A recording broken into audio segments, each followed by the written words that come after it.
সবাইকে নমস্কার। Good evening to everybody. আপনাদের সবাইকে প্রথমে শুভেচ্ছা এবং ধন্যবাদ জানাচ্ছি আমাদের এই প্রেস মিটে আপনারা অংশগ্রহণ করার জন্য।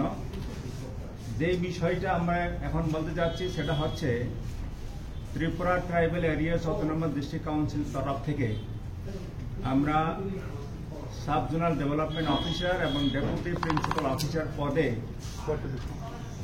110টা শূন্য পদ পূরণ করার জন্য আমরা অ্যাডভার্টাইজমেন্ট করেছিলাম কিছুদিন আগে, এবং সেটা পরীক্ষা কম্পিটিটিভ এক্সামিনেশন নেওয়ার জন্য এটা আমরা 100% প্রিপেয়ার্ড ছিলাম।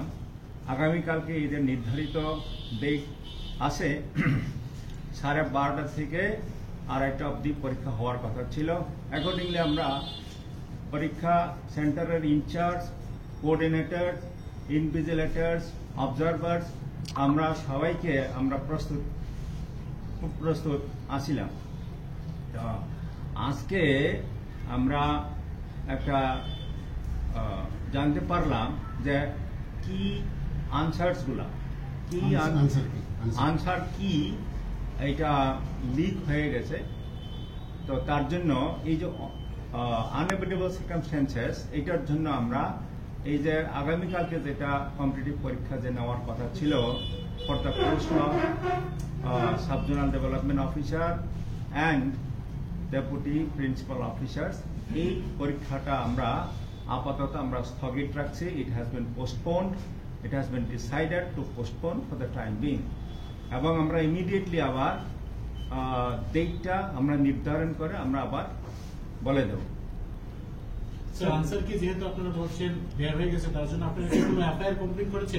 আমরা সিদ্ধান্ত নিয়েছি আমরা এফআইআর আজকে আমরা লঞ্চ করে দেব ওয়েস্ট ত্রিপুরা ওয়েস্ট আগরতলা পিএসএ, এবং এটাকে তদন্ত করে যারা দোষী আছে তাদেরকে আমরা যথোপযুক্ত শাস্তি দেওয়ার জন্য আমরা ব্যবস্থা করব।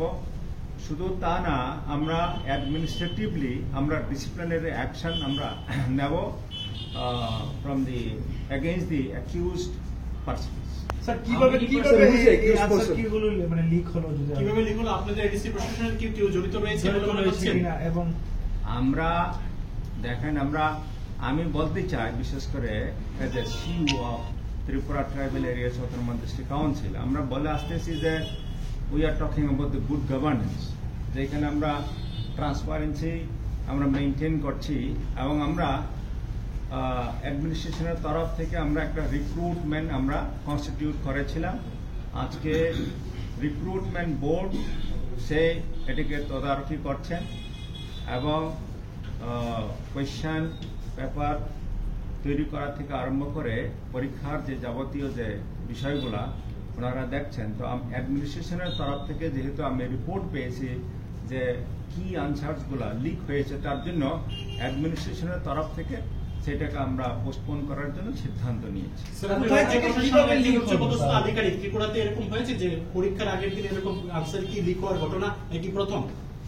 না, এই প্রথম হয়েছে আমাদের এডিসি অ্যাডমিনিস্ট্রেশনে, আর কখনো হয়নি। এর আগেও আমরা কম্পিটিটিভ এক্সামিনেশন কন্ডাক্ট করেছি, say for engineers, for agriculture officer, এবং বিভিন্ন পদের জন্য আমরা পরীক্ষা নিয়েছিলাম। আনফরচুনেটলি এটা হয়েছে, তার জন্য আমরা যথোপযুক্ত as per rule আমরা অ্যাকশন নিচ্ছি। Sir, how many posts were there and for what post this examination was taking place and after how many years? 110টা post for the post of deputy principal officers এবং sub-zonal development officers. So after how many years it was taking and how many numbers of applicants were there? Applicants is about 26,000. 26,000. Yes. And after how many years this exam is taking place? If I don't remember exactly, but this is about more than 20 years. For the last 20 years, that has not been recruited. So can you tell us examটা একেবারে pick আওয়ারে 26,000 students sir.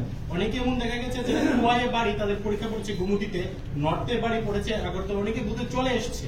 তো এই বিষয়টা আপনারা কিভাবে দেখছেন, তো তাদের উদ্দেশ্যে কি বলবেন? তার জন্য আমি আপনাদের তরফ থেকে আপনাদের চ্যানেলের থ্রু আমরা তাদের কাছে এই খবরটা পৌঁছানোর জন্য আমরা রিকোয়েস্ট করব, এবং তারা যাতে আমাদের সঙ্গে কোঅপারেট করে এবং তারা যাতে দে শুড হ্যাভ পেশেন্স। আমরা যেটা বললাম যে ইমিডিয়েটলি আমরা উইদিন নেক্সট 10 days আমরা আবার ডেট রিশিডিউল করে আমরা জানিয়ে দেব। Sir, you don't have a second set of questions. Generally in the exams they keep a second set always for such crisis period. আপনাদের সেটটা কত ছিল স্যার? ওটা তো A B C D এরকম থাকে, আপনাদের কি একটা কোশ্চেন সেট ছিল? একটাই সেট করা হয়েছিল। অল্টারনেট থাকলে তো আমাদের কোনো অসুবিধা ছিল না। অল্টারনেটিভ প্রশ্ন যদি থাকতো আমরা কালকেই নিয়ে নিতে পারতাম, কারণ যেহেতু এখন যেভাবে হোয়াটসঅ্যাপে যে নম্বরের মাধ্যমে গেছে, এখন আমরা এফআইআর করছি, ওই লোকটা কোথা থেকে পেলো, কে করলো, এটা বের করবে, মানে হু ইজ রেসপন্সিবল এটা বের করবে, কি করে গেল, কারণ এটা ভেরি ফিউ যারা ইন্টারেস্টেড তাদের থেকে গেছে, এটা এফআইআর আমরা করব, পুলিশ এটা ইনভেস্টিগেট করে বের করবে এটা কি করে গেল। এটা হলো একটা পার্ট। এখন আমাদের যদি দুটা প্রশ্ন সেট থাকতো আমরা কিন্তু কালকেই নিয়ে নিতে পারতাম, কিন্তু আমরা ক্যান্ডিডেটের জন্য বলছি, ক্যান্ডিডেটরা যারা দরখাস্ত দিয়েছে এই দরখাস্ততেই হবে, শুধু প্রশ্ন সেটটা অন্যরকম হবে, যেহেতু আনসার কিটা কিছু কিছু জায়গাতে লিক হয়ে গেছে। কারণ এটা যদি আমরা এই প্রশ্নপত্র দিয়ে যে আমরা পরীক্ষা নেই, তাহলে যার কাছে আনসার কি গেছে তারা তো সব 100% নম্বর পেয়ে যাবে। যাতে এটা না হয় তার জন্যই এক হচ্ছে আমাদের যারা করেছে তাদের আইডেন্টিফাই করা, আর দুই হচ্ছে যারা পরীক্ষার্থী তারা যাতে ট্রান্সপারেন্ট ইয়েতে পরীক্ষা দিতে পারে নেক্সট সময়ে। এটার জন্যই আমরা আপাতত এটাকে পোস্টপোন রাখছি।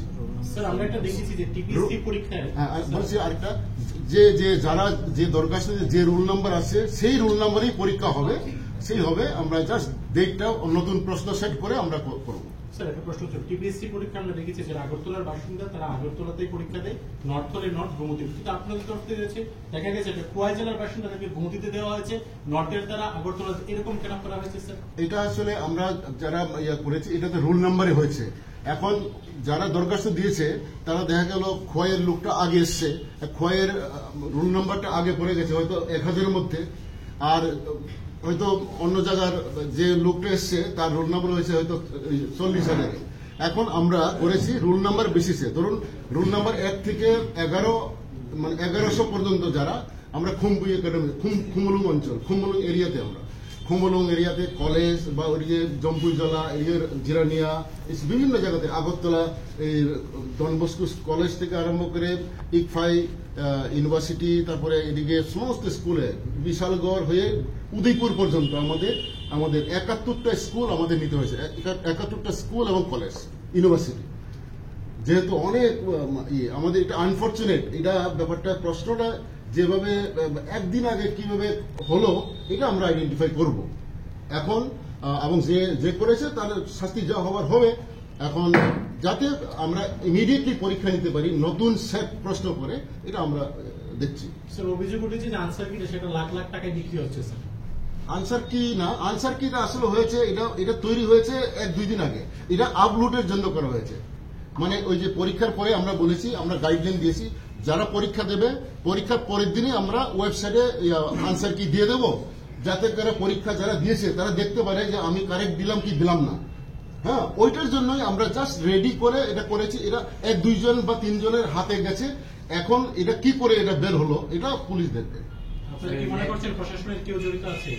যারা প্রশাসন হোক বা যারা দায়িত্বে, এখানে তো শুধু প্রশাসন না, এটা করতে গিয়ে অনেক মানে যার দায়িত্ব পড়েছে সেখান থেকেই যাবে, কার থেকে যাবে, হ্যাঁ ওটা তারা দেখবে। কারণ যার ওয়েবসাইট যার হোয়াটসঅ্যাপ থেকে বেরিয়েছে, আমার কাছে আমাদের চিফ এক্সিকিউটিভ মেম্বার পূর্ণচন্দ্র জমাতিয়া প্রথম পাঠিয়েছেন এই মানে আনসাইন্ড আর কি, এটা আনসাইন্ড, সাইন তো হয় নাই, এটা সাইন্ড হবে মেম্বার সেক্রেটারি রিক্রুটমেন্ট বুট সই করে আপলোড করবে। এটা আনসাইন্ড হলেও যেহেতু এটা 1-এর উত্তর বি বা 2-এর উত্তর সি এরকম একটা শুধু প্রশ্নটা ঠিক আছে, কিন্তু আনসার কিটা ABCD 1-2 করে 100টা প্রশ্ন, ওটা যেহেতু বেরিয়ে গেছে। কারণ এটা দিয়ে যদি আমরা পরীক্ষা দিতে যাই তাহলে পরে অনেকে এটা মুখস্থ করে দিয়ে হয়তো 100তে 100 পেয়ে যাবে, আর যাদের কাছে পোষায় নাই তারা পাবে না। এটা মানে বিরাট একটা ইনজাস্টিস হবে। এটা এই স্ক্যামটাকে আমাদের বন্ধ করতে হবে, এই কারণে আমরা পরীক্ষাটা বন্ধ করছি। Sir, statement